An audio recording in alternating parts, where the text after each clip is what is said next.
Good afternoon. Since we last had a chance to speak, we've had the opportunity to spend time with the families, had the opportunity to pray with them and pray for them. And the strength of these families is absolutely remarkable. And we want to let them know that we are here with you every single step of the way. We are praying for you now and always, and we always will. We've also had the chance to spend time with a lot of our first responders who we mentioned before, the work that they have done since early in the morning, and they have not stopped since, is truly remarkable.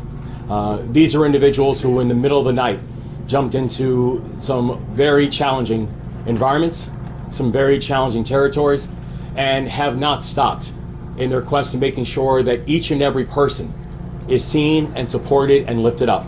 And so to our first responders, today and always, we just want to say from the bottom of our hearts, thank you. We've also had the chance to speak with both the President and the Vice President, who have been full-throated in their support of everything that we're doing here in Maryland, and we just want to say how grateful we are to them, how grateful we are to the Secretary of Transportation and the Department of Transportation, who within hours of this happening, I was on the phone with the Secretary of Transportation. I think Secretary Buttigieg had been calling me at 3:30 in the morning. And now he and his entire team have been down here this afternoon spending time looking at the efforts, looking at the damage, and also identifying what they can do to support and help. Can't tell you enough how much we appreciate that, Mr. Secretary. And also please let the President and the Vice President know from the bottom of our heart how much we appreciate it as well. We've also had a chance to be here with our remarkable congressional delegation. From the earliest parts of the morning, our congressional delegation has been there throughout. And I always say I'm grateful that I've got such a remarkable congressional delegation. And today, I just have another example as to why I am a very lucky governor to have the congressional delegation that I have. And also our state, our local elected officials, Mayor Scott, who literally got a call from the very first thing in the morning. I know you have had no rest in a very long time, sir. And so I want to say how much we appreciate you. But also, it's to the members of the philanthropic community who've been reaching out and offering support. It's the members of the private sector who've been reaching out and offering support. It's the sandwich companies who have said we're going to shut down because we just want to make sure that the first responders are getting meals. Everybody has stepped up. Everybody has raised their hands to serve. And I can tell you, it is so deeply appreciated. It's so deeply felt. And for everyone who is offering prayers and supports, I can tell you those prayers are working and we are grateful. And the thing that I would ask for people to remember is this. The first, this is very much still a search and rescue mission. We are still actively looking for survivors.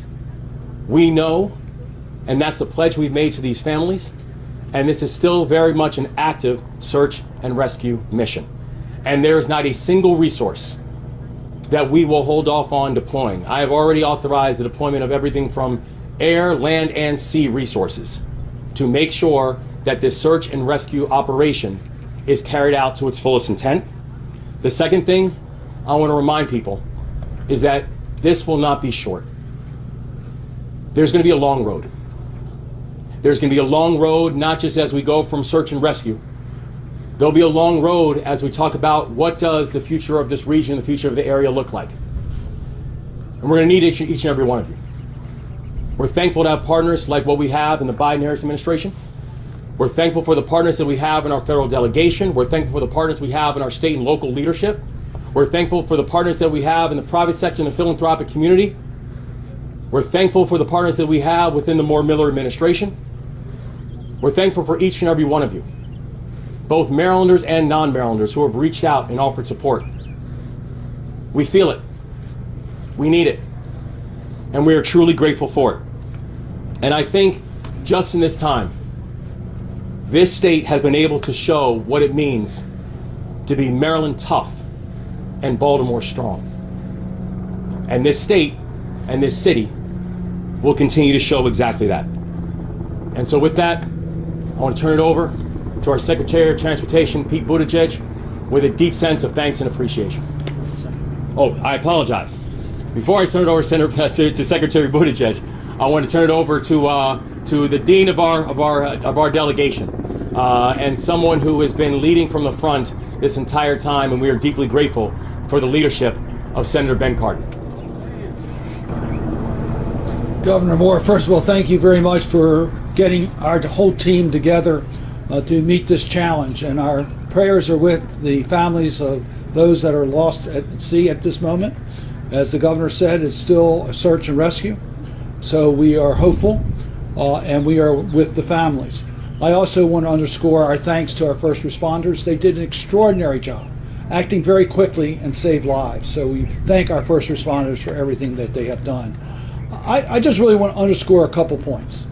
Our first priority is the search and rescue for those that were on the bridge. We then need to make sure that the channel is reopened. It's critically important to our economy. It affects many, many jobs. It affects not only jobs here in Maryland, but around the country and world. So our next priority is to make sure we get that channel opened. And then we also need to fix and replace the bridge for the surface transportation. We're going to work together as a team. I am very impressed by all the partners that are with us today. We heard from them at the state level, the local level, at the federal level. I particularly want to acknowledge our federal partners. The Secretary of Transportation is with us. We have the Coast Guard. We have the Army Corps of Engineers. We have the investigators. We have the Small Business Administration. They're all here because of the commitment of the partners to work together. A special thanks to President Biden, who's made it very, very clear that he'll do everything in his power to make sure that we get the help we need to deal with this challenge.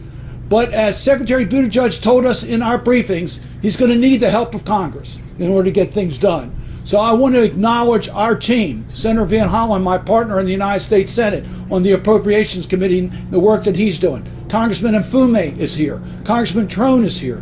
Team Maryland, our federal delegation, is committed to working together. Senator Van Hollen and I got calls from our leadership that said they're prepared, Secretary Buttigieg, to do everything that we need to do in Congress to make sure you had the resources and the federal partners had the resources in order to get the job done. So I want to thank Senator Schumer for his call and his comments. Senator Murray, Senator Carper, Chair of the Environment and Public Works Committee, have all been in touch with us.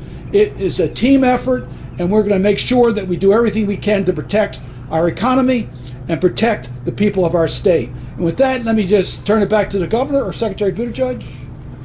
This guy woke all of us up early this morning, so thank you very much. Thank you. I want to thank Senator Cardin and the entire delegation for their leadership. They have been on this from the first moments. And as the Senator mentioned, and I'll say more about this in a moment, we'll be needing to work together to make sure that we render all of the support that is needed at the federal level. I want to recognize the leadership of Governor Moore, who was already wide awake and hard at work when I reached him in the middle of the night. We just had a very informative briefing with his extraordinary leadership team, and I was moved to see the partnership between state as well as county and city personnel, led by the county executive and the mayor, working hand in glove with us and with our sister federal agencies. And if there's one thing I have to say today, it is a note of gratitude for the extraordinary and courageous work of the first responders, some of whom are in that cold water right now, some of whom are from right here, some of whom have traveled in to render mutual aid, all of whom are responding with extraordinary professionalism and whose work has already saved lives. And to those state, county, and local responders, I would add the extraordinary work of the United States Coast Guard. We should also recognize that this is an excruciating day for several families who went to bed last night having it be a normal night and woke up today to news that no one wants to receive. They are hoping and praying, and we are hoping and praying with them. We are all putting our arms around the community of Baltimore, and that is true for all of this country. I've even heard from counterparts as far away as the United Kingdom reaching out to express their support to the people of Baltimore. As has been mentioned, been in close contact with the governor, the mayor, county leadership, and the congressional delegation. And as President Biden has made clear, the federal government will provide all of the support that they need for as long as it takes. This is no ordinary bridge. This is one of the cathedrals of American infrastructure. It has been part of the skyline of this region for longer than many of us have been alive. So the path to normalcy will not be easy. It will not be quick. It will not be inexpensive. But we will rebuild together. In order to make sure that happens, the President's plan is to work with everyone here in order to rebuild this bridge and reopen this port, including our readiness as a department to approve emergency funding as soon as we receive that request. Meanwhile, our Maritime Administration will help with port, harbor, and supply chain operations. Our Federal Highway Administration will assist when it comes to the bridge itself and any ways that we can help ease roadway congestion for residents and commuters who can no longer use this major thoroughfare. The Federal Aviation Administration is even involved, working to keep the airspace above the bridge clear for emergency personnel. PHMSA, our Pipeline and Hazardous Material Safety Administration, is on the scene to help with any hazmat issues. And our newly stood up Freight Office is already at work preparing for supply chain impacts that we know are coming because of the importance of this port, not just to the Baltimore region, but really to the entire United States economy. We're going to be working closely with the National Transportation Safety Board as they lead their independent investigation, and with the Coast Guard as they continue operations in the water. I've also spoken with Secretary Mayorkas, who's working to ensure that all DHS assets are integrated. So in many ways, our work is just beginning to rebuild this bridge and deal with impacts in the meantime, to reopen this port and deal with supply chain impacts in the meantime. But today we are most acutely focused on the emergency operations underway and on the families that have been impacted. I have no doubt that we will rebuild together and that Baltimore will come back stronger than ever before. And with that, I will turn it back over to the Governor to lead media questions. Governor, any news on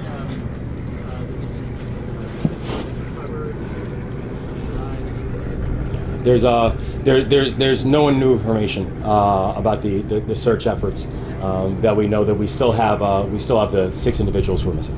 Governor, when you talk about the investigative standpoint, how concerned are you if there were any safety violations on this ship or the track record of the owner operator?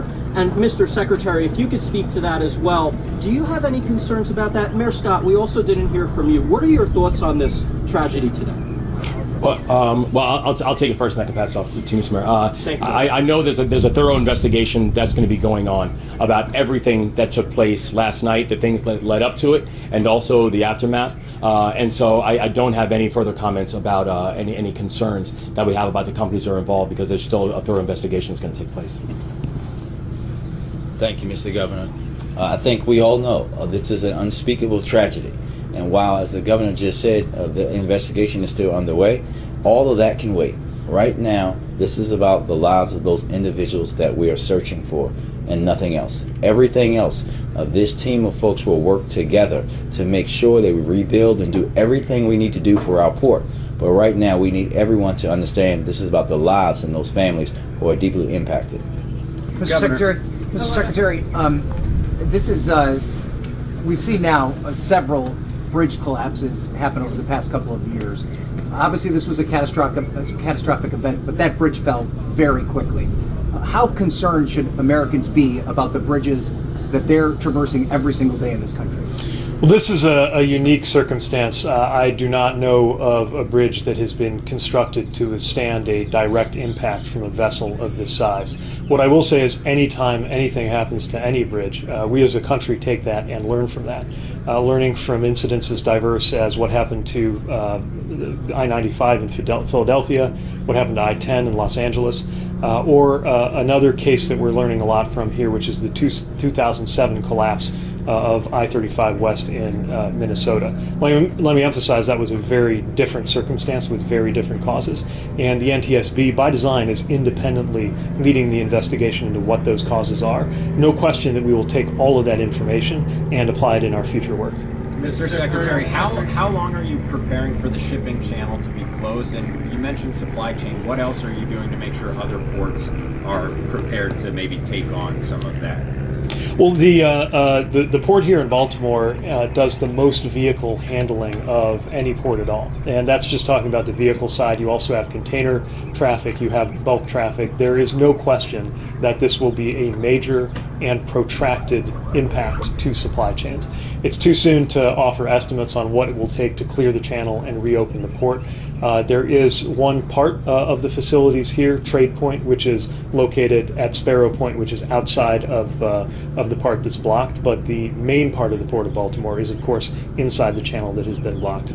This is part of why we're fortunate to have that newly stood up freight office, which along with the Maritime Administration and all of our interagency and intergovernmental partners here, is we're going to make sure we coordinate. There is no central authority that directs maritime traffic the way you have with air traffic. So it's going to be important to have a number of dialogues established with ocean shippers, beneficial cargo owners, port operators, and everybody else who plays a role here. And I'm sorry, Governor, just for clarity, a question from this morning. It was unclear if there were any vehicles on the bridge when the vessel hit it. Do you have an update now whether there were actually vehicles? There's still an investigation going on about which vehicles that we had that was on the bridge. The thing that we know that we also can verify though is the quick work of public officials and law enforcement who kept more vehicles from coming onto the bridge. They undoubtedly saved innumerable amount of lives last So night. you're still looking for 6 people, and that's it, as far as you know. Our investigation has not changed on that. Thank you very much. Can you tell us about the companies involved? The companies involved here, the shippers, the owners, the insurance companies. We'll come back to that. Thank you. We'll come back to that. Thank you all.